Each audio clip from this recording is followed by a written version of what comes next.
Back in the day, waking downtown area and being frequent Bay Street every day. Anytime them little young children used to come down Bay Street in the uniform, the police used to stop them and ask them what is their business downtown. If they didn't have a legitimate business, the police used to walk and make sure they get on the first bus smoking over the hill. When you see a group of young men downtown, they used to take off their uniform shirt because the pocket of the uniform shirt used to have the emblem of the school to show which school they go to. And they know if people could see which school they going to and they misbehaving, like how some of them is do and show off with their friends when they downtown, people would definitely call the school principal and let them know a group of guys from such and such a school downtown doing this, that, and the next. You see, they'll call the principal. Mind you, they might know the name of the student, but when you call the principal, surely before that we go, they'll find out who this because Bahamian is talk, baby, they is talk. And then these young fellas, they going to brag, oh, we been downtown. So somebody can tell the principal, who is them? Because they say so you get catch. So that's how you get catch. So they takes off their school shirt. And I remember the police rounding up, must be about 5 or 6 of them, and tell them, put back on their shirt. And they had to dress back up on their shirt like how school children supposed to look. And they marched them to the bus stop and make them get on the bus. One time I deceived one of my nephews, and he was with a group of boys, and he had his shirt off. Child, please. I gave him the riot act. The fellas them didn't know when he jumped on that bus because he had to leave them. I give him $10 and I tell him, you get right now. You get right now. And child, he was gone. They was like, well, who she is? He wasn't man enough to answer who she is. He was too glad to jump on that bus. He was too glad to get back home. You got to be like that. It takes a village to raise the children. That's it now. And he better for it. He better for it because sometimes them little boys used to be so bad downtown, they get arrested for disorderly behaviors. And their parents got to be up and down the court because they want to show off among them friends. And some of them want to show off to the point where they disrespecting the authorities. Oh, that's a no, no, no. That's why I didn't like, I could never see ZNS, but when I went by my mommy one time, I watched ZNS and it say, it's 10 o'clock. Do you know where your children is? I think that was a commercial. And I always used to say, it's 6 o'clock. Do you know where your children is? I think 10 o'clock was too late. I always used to say, it's 6 o'clock. Do you know where your children is? And I used to say that to my 2 children because I always had my children with me. Always. Always. Anyone who know me will tell you that. Will tell you that. And that's one of the sayings too. Do you know where your children is? Do you know your children friends? Because some friends are so manly and so yes ma'am in the front of you. But the minute they owe the sight, your sight, owe the sight of the mind, that's what they say. They throw their true colors and they are causing other good children to go down the wrong path, you know, because of the influence they might have, you know what I'm saying, on the other person. No, and that's terrible. That's why you have to know your children friend. Sometimes I used to go early to watch my children in their capacity with their friends. And I had one child who was so rude. I tell you no lie. My daughter, up to this day, don't keep woman friends. I'm telling you, from high school, from she got dealt with by me, she up to this, she 30. and don't keep woman friends. Hello, somebody. That's the difference. Discipline. Discipline can deal with. Hey, what? Rude to who? Because what do they do in their house? Never in mine. So you got to know who company your children keep. And they going downtown. But nowadays, things change. Ain't much places downtown. So when you do see one or two children downtown, the tourists love that. They want to take pictures and stuff because they don't see the uniform like that in their country, you know. And then they love to see that. And but the children them when they go, they be going to their parents who work downtown, so they could wait for when their parents get off. Things like that. Or sometimes they even go to the library. They have a library still downtown, to do research and stuff and to study until their parents get off. Things like that. Things like that. But it has gotten better, I think, from what I see.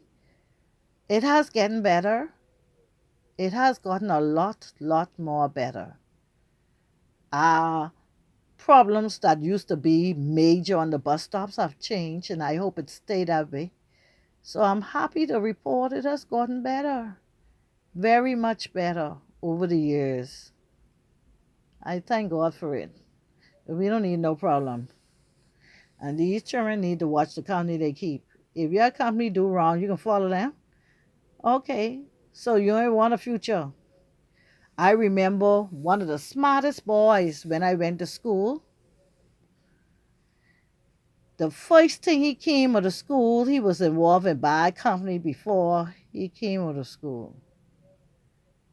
And they asked all of us what we wanted to be. He said he wanted to be rich. That means he's gonna chase the mighty dollar, and he did. But at the age I came out of school at 16, I was the youngest. Me and my friend, we were the youngest pupils that year that came out of school.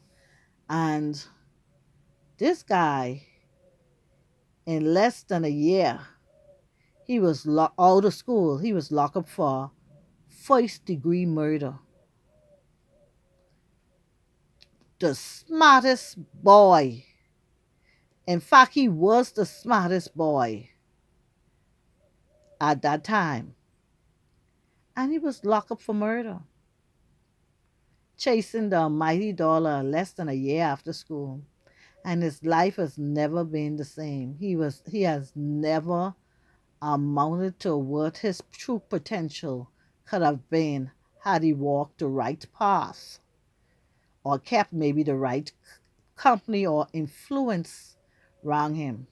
He has since died and all as a young man, from one end to the next. And it's like a tragedy when you look at it, because being a student in the same class, you could have seen this dude potential. You had more hope for him than he had for himself. You had hope that one day he would have been this great bank manager or manager of a big firm or something. He had the potential, but being in the wrong company, being in the wrong crowd, has led him onto the wrong path. And that path, once you start off like that, that's it. First-degree murder, he ain't even graduate like we used to call it. Because you know how some people, I used to call it graduation. When I was in charge of the juvenile court years ago, they used to come staff from the juvenile court and they wouldn't change. And then you see them go up to the magistrate court, wouldn't change. So you're graduating. You actually graduating from one court to the next court, to the upper court, to the upper court. And I've seen people who started from the juvenile court when I was in charge of the juvenile court has gone straight up till they have to be trying to argue their matters to the privy council. Graduate. Wouldn't change. Wouldn't change. And they were never no person who was there to help your mother fight with you as a single parent. You wasn't even there to help her. You wasn't there to help your siblings help to do nothing. Just from one bad situation to another bad situation until you reach where and the foxhole was your home. Because every time you come out, you end back up because it's like you miss your home. And so it stemmed from all these little things that we are not paying attention to. So, parents, I say to you today, do you know who's your friend's company?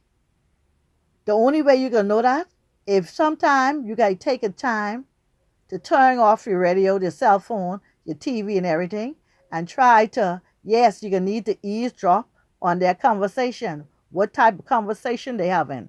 People say, oh, listen what she say. Yes, that's how you know. Do you think they can tell you? That's how you can know.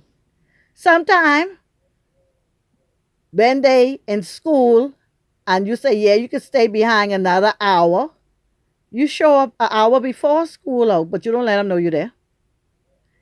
And you watch how they interact with their friends after school, the things they're doing. And you could know if that's a good friend or a bad one. And those little small things. And you could save your children heartaches because it stem from them same things with is little which y'all think didn't count. Imagine getting locked up for disorderly behavior from downtown. And then you want to fight the police. So you get assault. You get this, you get that. Then it's keep going and going and going because you want to play bad when you see your friends around. And that badness and that pride and that want to show off lead you from one thing to the next, to the next, to the next, until one day you wake up 40 years later and realize all you did was waste your life in and out of prison and had amount to nothing. It stemmed from those same little things. Them same little things that you're ignoring as a parent. I don't care if you're single. I don't care if you get two parent family. They're the same things you're ignoring parents. So you got to know your friends, your children friends. You see a young girl get pregnant and she's a friend to your daughter. It ain't catching. It ain't the water they drink. The influence. Every one of the other friends not in that baby. Your daughter is the last one. And you ain't gonna step in and say, in this house, I don't care what go on in somebody else, but in this one, you ain't gonna step in. It's time you step in and you set the law down because she can be next. Yes, I did it. I don't care what's going on in nobody else's house. I don't care how slack it is in nobody else's house. But in this house, this is what's going to go on. This is what it's going to be. You have to set the law down. If not, you can be in problem. Every problem in society today stems from the home. Okay? And if you don't set the law down, it starts from young. Ain't nothing you could do after that. And when they reach a certain age, ain't nothing you could do after that. So it starts from young. You gotta know who's your friends, your children friends. And that's the way you do it. Look at this fat man trying to jump this fence. Anyhow, babies, over and out. Let me come take a picture of what's going on. Anyhow, over and out, babies.